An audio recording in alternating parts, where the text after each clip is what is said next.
What if I told you that the first time an Amish teenager sees a city, the thing that overwhelms them most isn't the skyscrapers or the traffic, it's watching hundreds of strangers pass each other on one sidewalk without making eye contact or saying a word?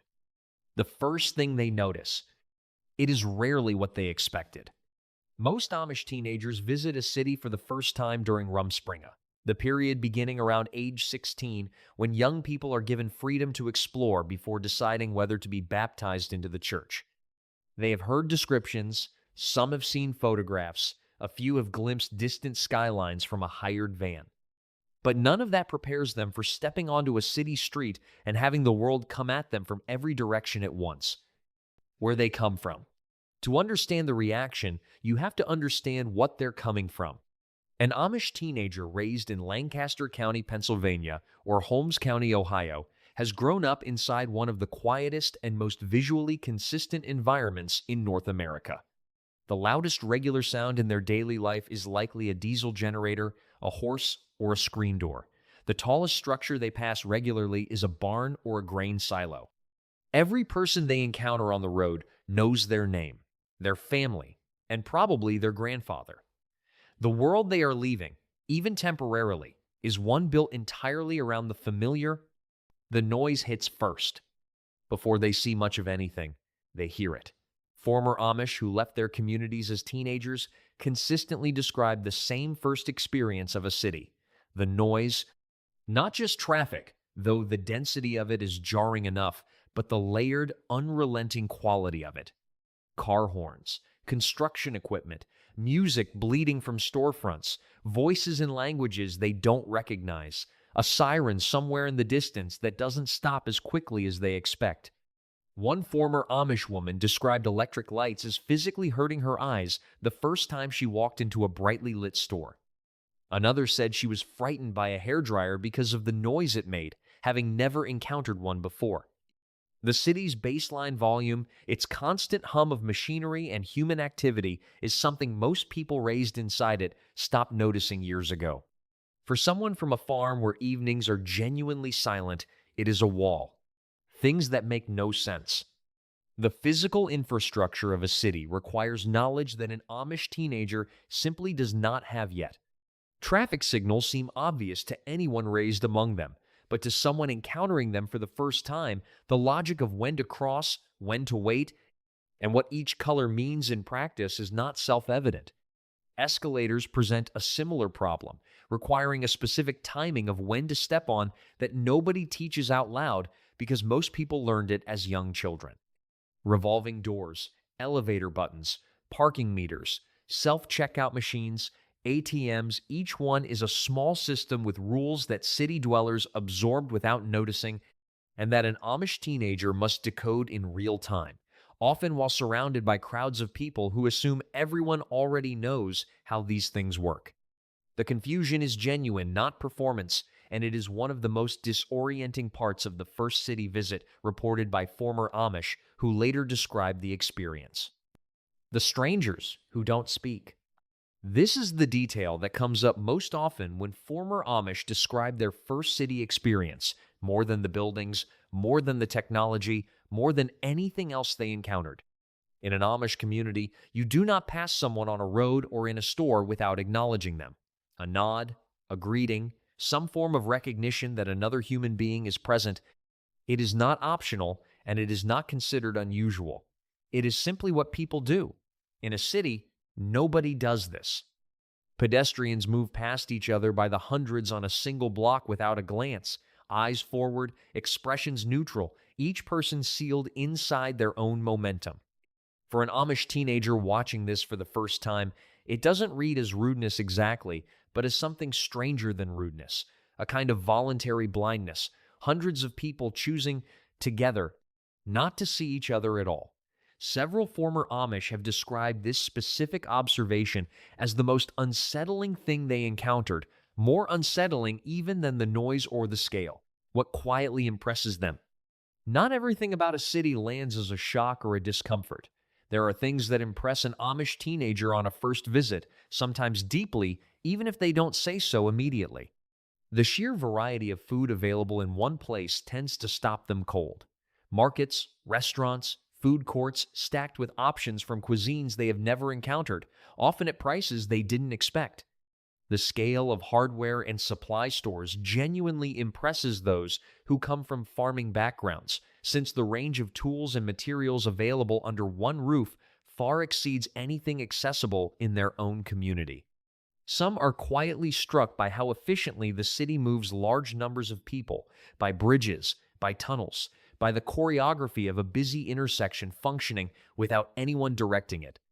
A teenager raised to respect craftsmanship and practical problem solving can find unexpected admiration in how a city has engineered solutions to problems they never had to think about before. The lights at night are another thing entirely. Coming from communities where darkness after sundown is genuine and complete, the illuminated skyline of even a mid-sized American city can look almost unreal, the kind of thing they had seen in a photograph but never fully believed until standing underneath it. What makes them uncomfortable? Beyond the noise and the anonymity of strangers, there are subtler things that make an Amish teenager deeply uncomfortable in a city. Things that take longer to name but settle in over the course of a day. The pace is one of them. City life operates at a speed that feels almost aggressive to someone raised in an environment where the rhythm of the day is set by animals, seasons, and natural light. Nobody in a city seems to be where they are. Everyone is moving toward the next thing, checking something in their hand, speaking to someone who isn't there. The sense of collective distraction, of an entire population simultaneously somewhere else mentally, is profoundly foreign to someone whose community is built on presence, on full attention given to whoever you are with at a particular moment. The advertising is another source of discomfort that former Amish mention repeatedly. The billboards, the storefronts, the screens and windows. The constant visual demand for attention pulling in 50 directions at once. An Amish upbringing trains a person towards stillness and inward focus. A city seems almost architecturally designed to prevent both. The waste is difficult too. Portions of food that go uneaten and are simply thrown away. Packaging that exists solely to be discarded. A culture of disposability that looks almost violent to someone raised to repair, reuse, and save everything as a matter of religious principle. The moment they want to go home. It usually comes partway through the first day, sometimes sooner. Not a dramatic breaking point, but a quiet internal shift, a moment where the city stops being something to look at and starts being something they want distance from. For some, it arrives when they realize they haven't heard a bird since they got here. For others, it's the smell, or rather the absence of familiar smells replaced by exhaust and hot pavement and something faintly chemical they can't identify. For others still, it's the realization that they have been surrounded by more people in the last 2 hours than they would normally encounter in a full month at home, and yet they feel more alone than they ever have in their life. One detail that appears in multiple accounts from former Amish is the specific longing for space. Not the romantic idea of open fields, but the practical, bodily experience of being able to see far and hear little, of knowing that the next person you encounter is someone you already know. A city removes all of that simultaneously and replaces it with density in every direction. The body, raised in one kind of environment for 16 years, registers the difference in a way that is closer to physical discomfort than simple homesickness. Nobody told them they would feel this way. They expected curiosity, maybe temptation, maybe wonder.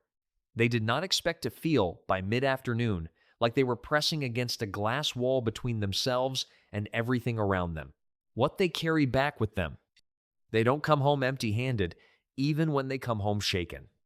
Almost every Amish teenager who visits a city for the first time returns with something they didn't have before. Not objects necessarily, but observations that lodge in their thinking and stay there.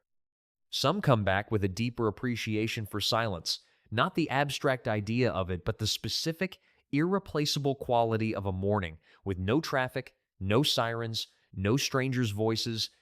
Some come back with a new understanding of what their community is actually built on. Not rules and restrictions as outsiders often frame it, but a specific kind of relationship between people, a mutual recognition, a daily practice of seeing and being seen by the same faces year after year.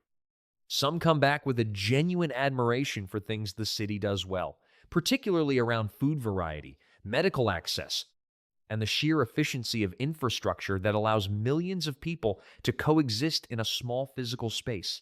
They may not want to live inside that system, but they can respect the engineering of it. A few come back with questions about their own community that the trip planted rather than answered. Questions that may take years to fully work through, and that sometimes, eventually, lead them back to the city for good. But those are the few. For most, what comes home with them is something closer to confirmation. Confirmation that the life they were raised inside, whatever its difficulties, is the life they actually want. The city, in this sense, does exactly what the Amish community quietly hoped it would.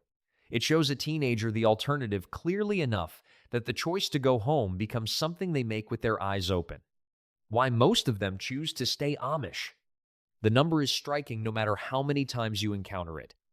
Between 85 and 90% of Amish teenagers who go through Rumspringa who are given genuine freedom to explore the outside world, including its cities, its technology, its social freedoms, choose to return to the church and be baptized as full members. This is not a community that forces its young people to stay. A teenager who walks away during Rumspringa faces social consequences and family grief, but they are not physically prevented from leaving. The return rate is a choice, freely made, and it is one of the most remarkable retention rates of any religious community in North America. What the city visit clarifies for most of them is not that the outside world is terrible. It isn't, and they know it. The stores are impressive. The food is interesting. The infrastructure is genuinely remarkable when you encounter it for the first time without any expectation of how it works. What the city makes clear, in ways that no sermon or community elder could communicate quite as effectively, is what a life built around anonymity actually feels like from inside it. Hundreds of people choosing not to see each other, pace that has no room for stillness, noise that never fully stops. Relationships conducted at a surface level because there simply isn't enough time or enough familiarity to go deeper.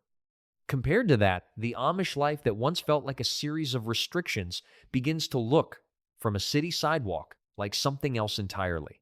A life where your name is known, where your grief is shared, where your neighbor comes without being asked when something goes wrong, and where the pace of a day is still set by living things rather than machines. The city doesn't convert them. For most, it simply reminds them of what they already had and hadn't fully named until they stood somewhere that had none of it. The first time an Amish teenager sees a city, they are not seeing what most visitors see.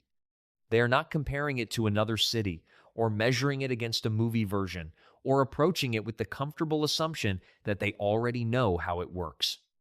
They are encountering it as a complete system entirely unlike anything their life has prepared them for, and what they think about it tends to be more specific, more honest, and more complicated than the simple wonder or simple rejection that outsiders expect. They notice the noise before anything else. They notice the strangers who don't speak. They figure out escalators and traffic signals through trial and error while the world rushes past them. They find things to admire that they didn't expect to admire. They feel by the middle of the first day a pullback towards something quieter and more familiar that surprises them with its intensity. And most of them, somewhere between 85 and 90%, eventually board the van home and choose, with considerably more intention than they had before the trip, to spend the rest of their lives inside the community they were born into.